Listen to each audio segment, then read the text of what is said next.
Mom and Dad showed my brother a good time on his birthday, but on mine, they gave me a joke box, so I exposed them to each other. I don't think I've ever felt as invisible as I did on the day of my brother's 16th birthday. It wasn't just a birthday, it was like some kind of mega event that you'd expect for someone famous, not just some high school kid, the kind of thing that makes you question if you're really part of the family or just a long-term house guest who's overstayed their welcome. My parents had been planning his birthday for weeks, whispering about party details and shock trips that they thought I didn't know about. They even enlisted his girlfriend to keep him busy the whole day so they could set up the surprise without him sniffing it out. I mean, they went all out. We're talking banners, a mountain of gifts, and enough food to feed an army of hungry teenagers. And yeah, it was all for him. The day of the Big Bash, our house transformed into Party Central by 2 p.m. Our backyard looked like some festival ground. There were strings of lights hanging from every possible point, balloons bobbing in the breeze, and a playlist pumping through speakers that could probably be heard a block away.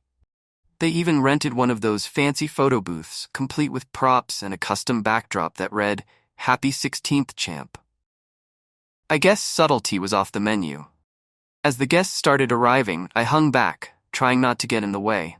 It wasn't like I was needed for anything. My parents were buzzing around, playing the perfect hosts. Mom was all smiles, flitting from one group to another, making sure everyone had what they needed. Dad was manning the grill, flipping burgers like his life depended on it. And there, in the middle of it all, was my brother, the star of the show, laughing and soaking in every second of attention. He had friends over that I'd never seen before, people who came up to him with big grins and even bigger presents. They talked about games, girls, and all the stuff I guess normal teenagers talk about. Watching them, I couldn't help but feel a pang of something. Envy? Maybe resentment. Definitely. Later, as the sun began to dip below the horizon and the backyard lights cast long shadows on the ground, the highlight of the party kicked in. A surprise unveiling of a brand new gaming console, the PS5. It was the one thing he hadn't stopped talking about since it was first announced. And there it was in his hands as he looked genuinely shocked for the first time that day. I remember thinking how nice it must be to be the one who always gets what they want. How it must feel to have our parents bend over backward to make sure you're happy. And there I was, just a spectator in my own home, clapping along and putting on a smile, trying to look like I was part of the celebration. When it was time for the cake, everyone gathered around, singing at the top of their lungs. My mom brought out this huge elaborate cake, something straight out of a bakery show, with icing that matched the colors of his high school.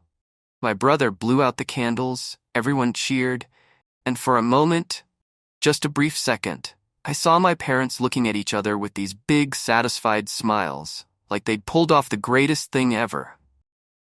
The party eventually wound down, and the guests started to leave, carting off their share of leftover food and memories. My brother, still buzzing from the excitement and probably the sugar, asked if he could crash at his friend's place for the night. I was in the kitchen pretending to help clean up when I overheard my parents agree without a second thought. "Just be careful and have fun," Dad told him with a pat on the back. That simple exchange was a gut punch. Just like that, he was free to go off and continue his perfect day. Meanwhile, I was stuck at home, cleaning up after a party that wasn't even for me, knowing full well that kind of freedom was off limits in my case. The next morning, my brother came home, his clothes reeking of booze, a crooked smile plastered on his face as he recounted his adventures to our parents, who just laughed it off. "Boys will be boys," I heard Dad chuckle, shaking his head. "Boys will be boys, but what about me? When did I get to be just a kid without the constant reminders that I wasn't as valued?" It was a question I'd asked myself a lot, but it stung a little more each time I thought about it, especially after seeing the lengths they'd gone to for him compared to the complete indifference they showed for anything that mattered to me. My birthday was a couple of weeks away, and deep down, I knew better than to expect anything close to what my brother got. But still, part of me hoped maybe this year would be different. Maybe this year they'd surprise me. Spoiler alert, They did surprise me, but not in the way anyone would ever want. The thing about living in a house where you're treated more like an afterthought is that every day feels a bit like you're just trying to stay out of the way. It's not like I was expecting fanfare and applause just for existing. But a little acknowledgement that I'm not just a piece of furniture would have been nice. Take mornings, for instance. Every school day, it was like a small battle just to get a decent breakfast. My brother, of course, had it different. Mom would make sure he had a hearty meal, eggs the way he liked, bacon crispy, and sometimes even pancakes if he was up early enough. Me?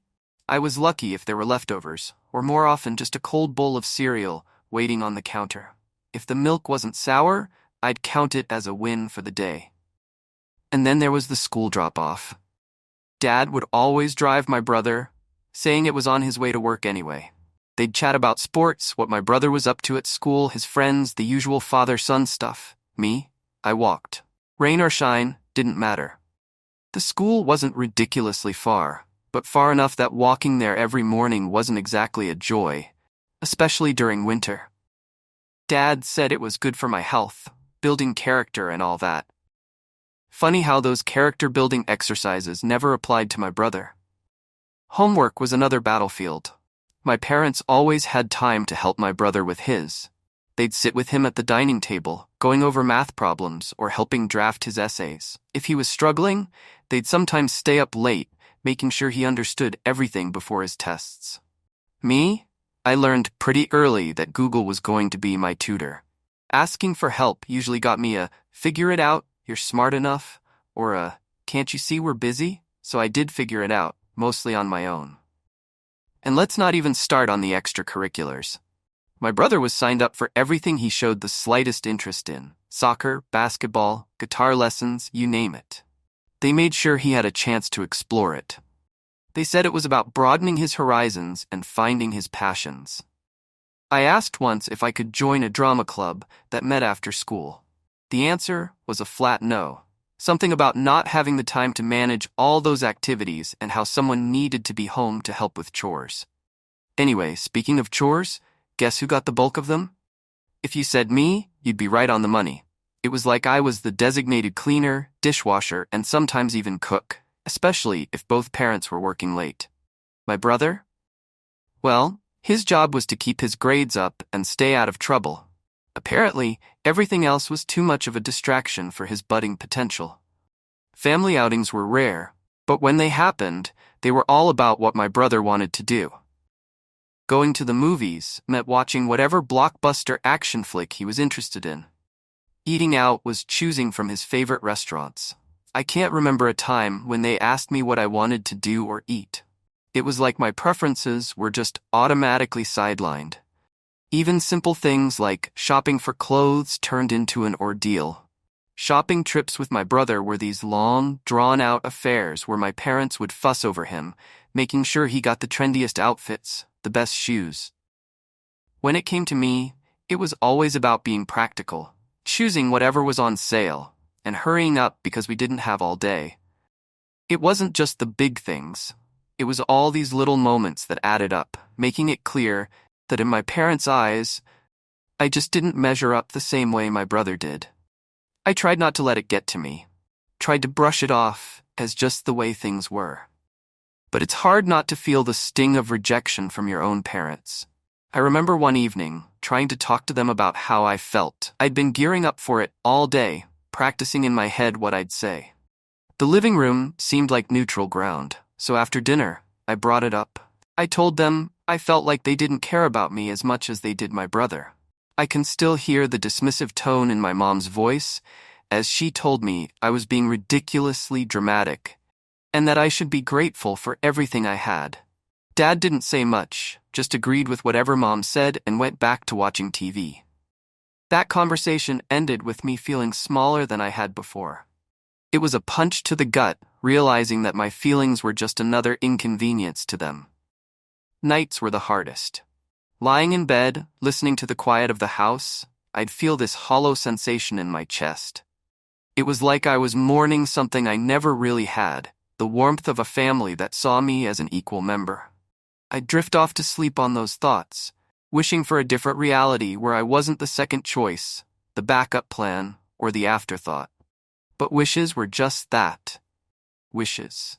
Reality was the bedroom I lay in, the house I walked through, and the family I lived with. In that reality, I was always going to be the one looking in from the outside, trying to find a way to fit into a picture that seemed to have no place for me.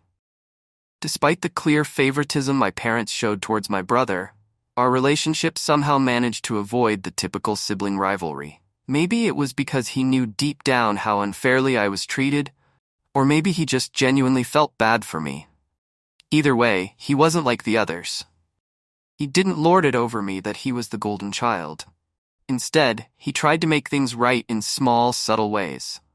Ways that I couldn't help but appreciate. It started with the little things, like the time I mentioned offhandedly that I liked a certain band.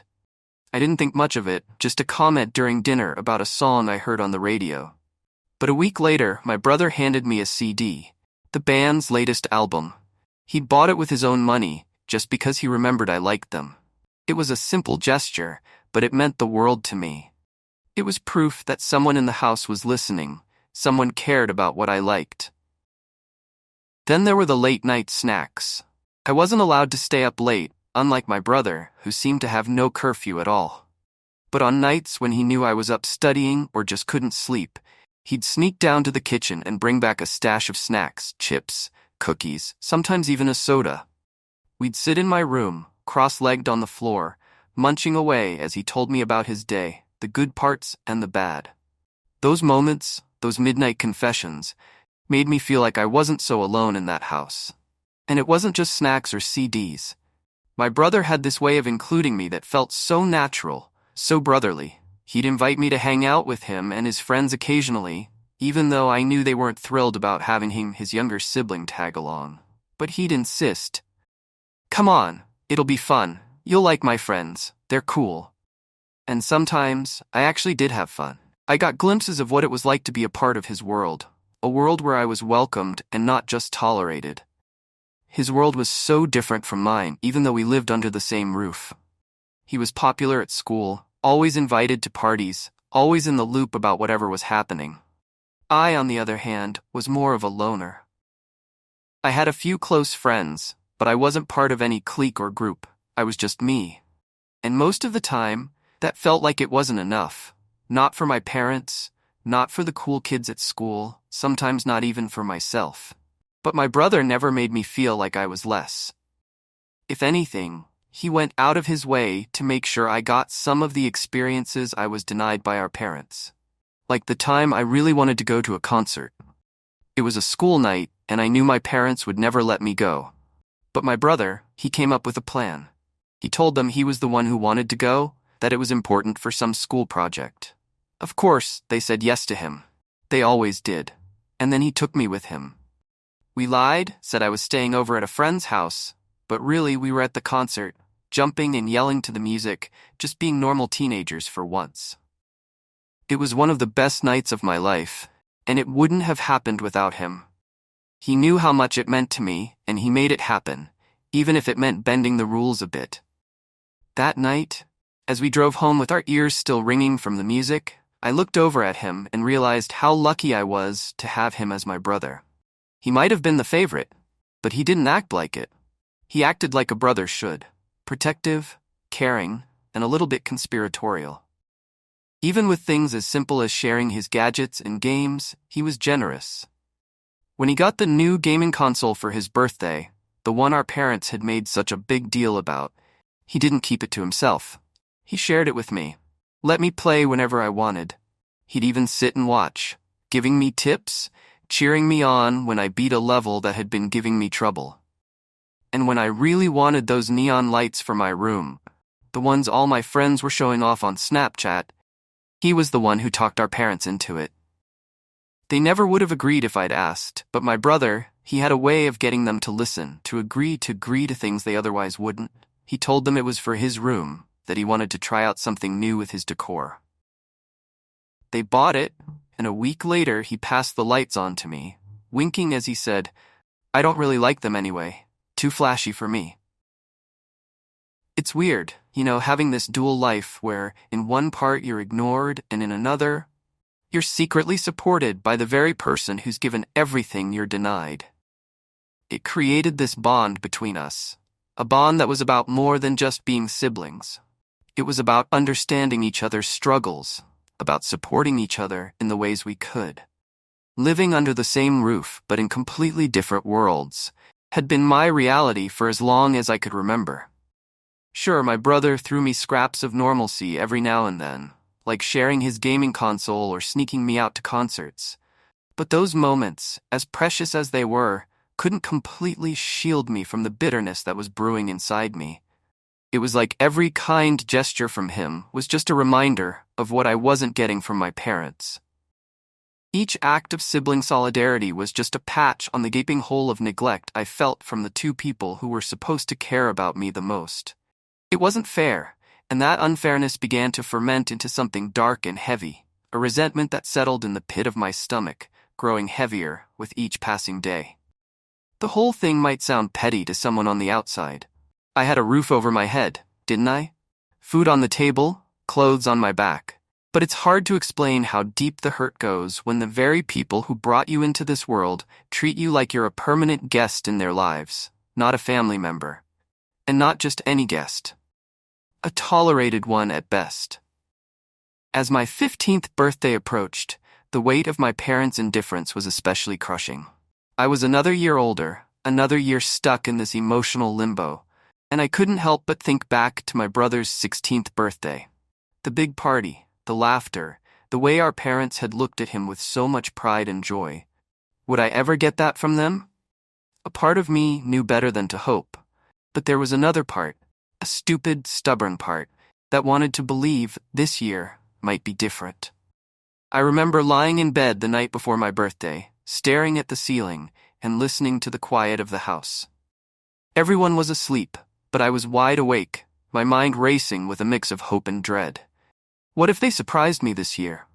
What if they had something special planned and were just really good at keeping it a secret?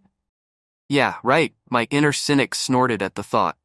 The morning of my birthday, I woke up with a nervous energy buzzing through me. I got dressed, my movements robotic, and my thoughts scattered.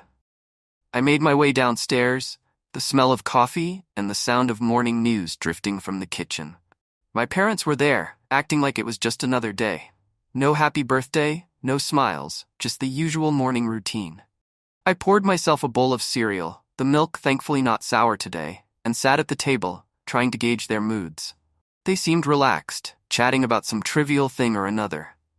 This was my moment. I decided I'd test the waters, see if they remembered, see if they cared.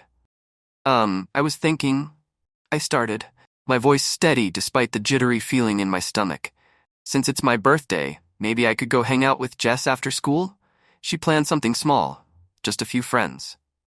My mom looked up from her coffee, her expression unreadable. Oh, it's your birthday, right? Well, we thought about it. She trailed off, glancing at my dad. My heart skipped as they thought about it. That was more than I expected. I dared to hope, just a little. We got you something. My dad chimed in, his tone light, maybe even a bit teasing.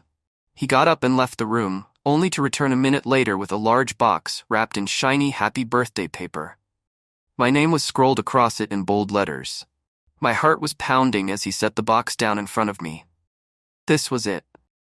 They remembered. They did something. I tore into the wrapping, excitement bubbling up inside me, only to find another box and then another.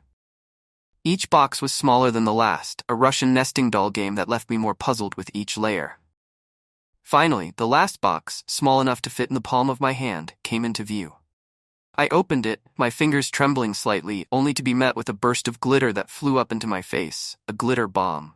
The laughter that followed wasn't the warm, joyful kind. It was hollow, mocking. My heart sank. This was their idea of a birthday present, a joke? My eyes stung, not from the glitter, but from the tears that threatened to spill over. I looked up at them, my vision blurred, my voice shaky. Is this some kind of joke? My mom's face hardened. It's not a joke, it's creative. You should learn to take a joke. Anyway, lighten up. My dad nodded, his face impassive. Yeah, lighten up. It's not like you need anything anyway. Their words were like slaps, dismissive and cold. I pushed the boxes away, my appetite gone, my day ruined. This wasn't just about a birthday gone wrong. This was a glaring confirmation of everything I felt: neglected, unloved, unwanted. I stood up, my chair scraping loudly against the tile floor. "Thanks for nothing," I muttered, my voice choked with emotion. I left the kitchen, left them sitting there, and walked out the door to school. The walk to school was longer that day, or maybe it just felt that way because of the weight I was carrying. Each step was a reminder of the gap between me and my parents, a gap that seemed to widen with every birthday, every dismissed feeling, every moment of indifference. By the time I reached school, I had made a decision. I couldn't keep doing this, couldn't keep hoping for something that would never come. It was time to start thinking about revenge, about making them feel even a fraction of the pain they'd made me feel. Not today, maybe not tomorrow, but soon. I needed to protect myself, to fight back in whatever way I could. Because if they weren't going to give me the love I deserved, maybe I could at least make them regret how they treated me. After the birthday disaster, my school day was a blur of anger and plotting.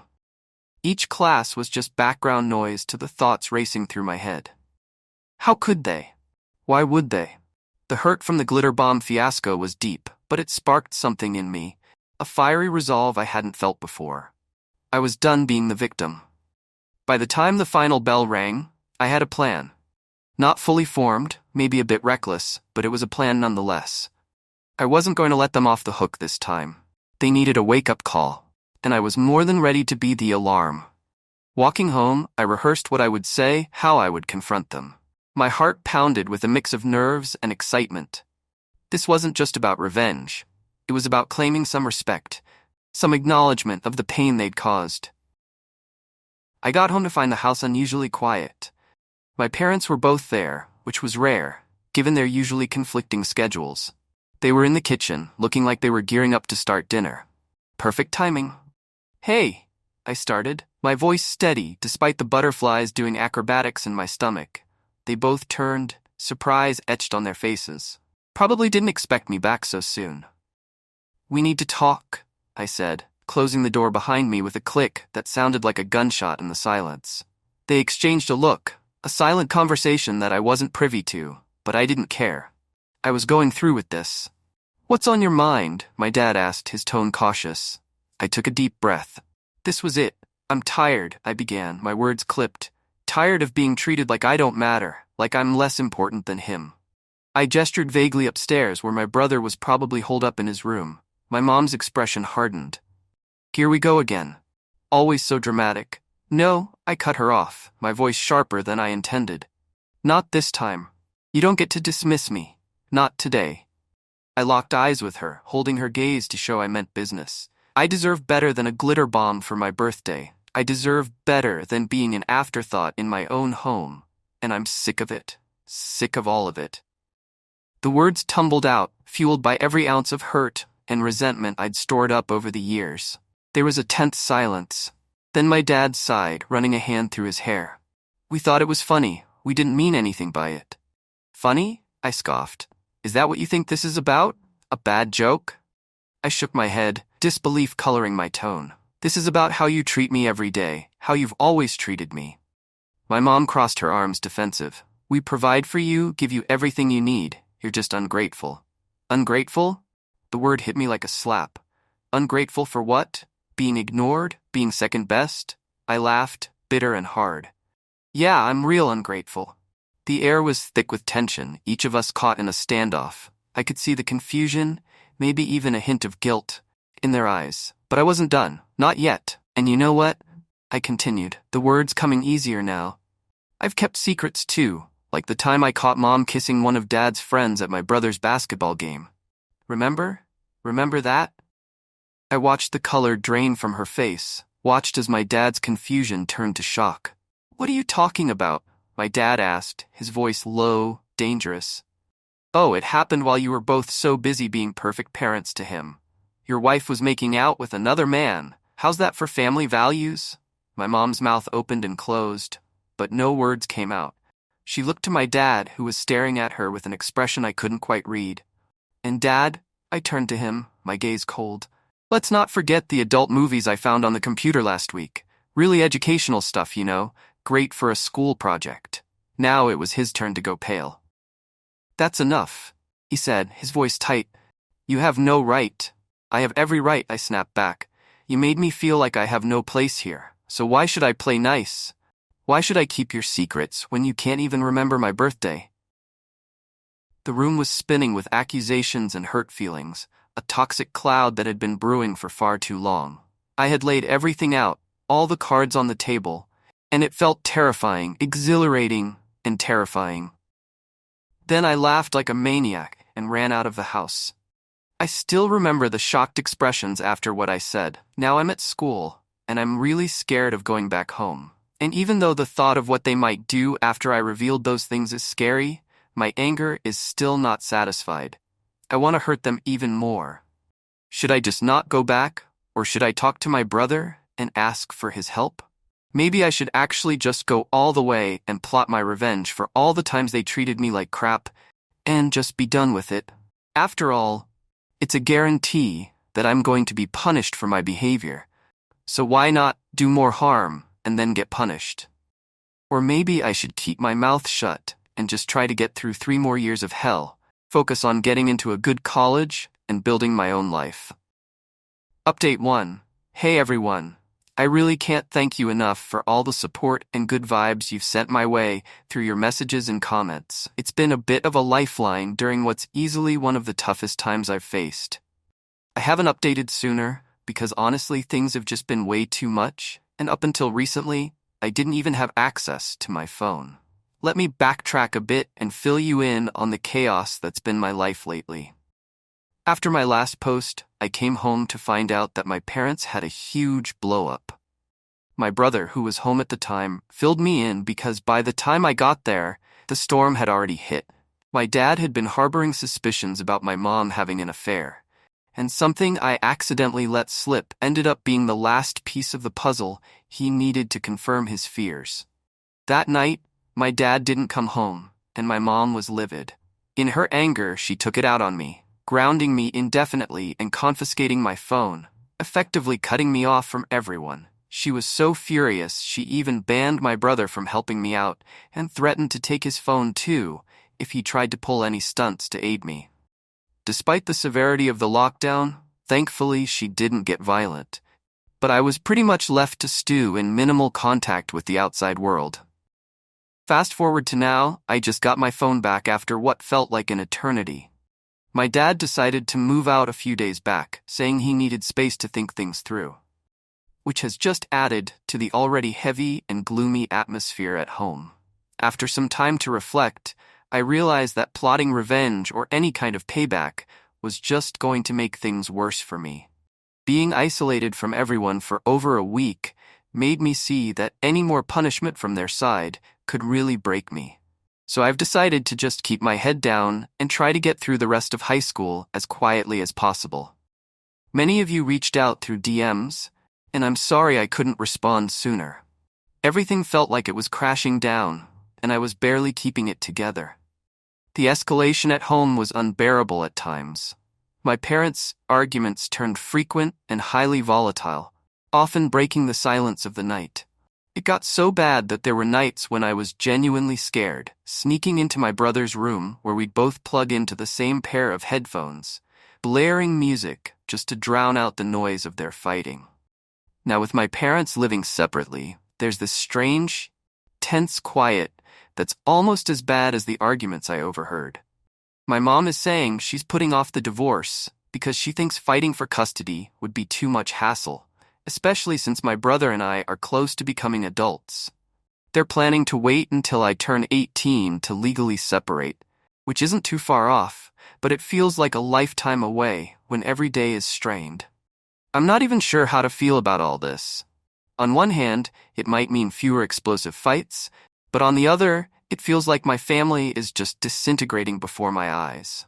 And right in the middle of all this was my 16th birthday. Yeah, that was a day to remember, but for all the wrong reasons.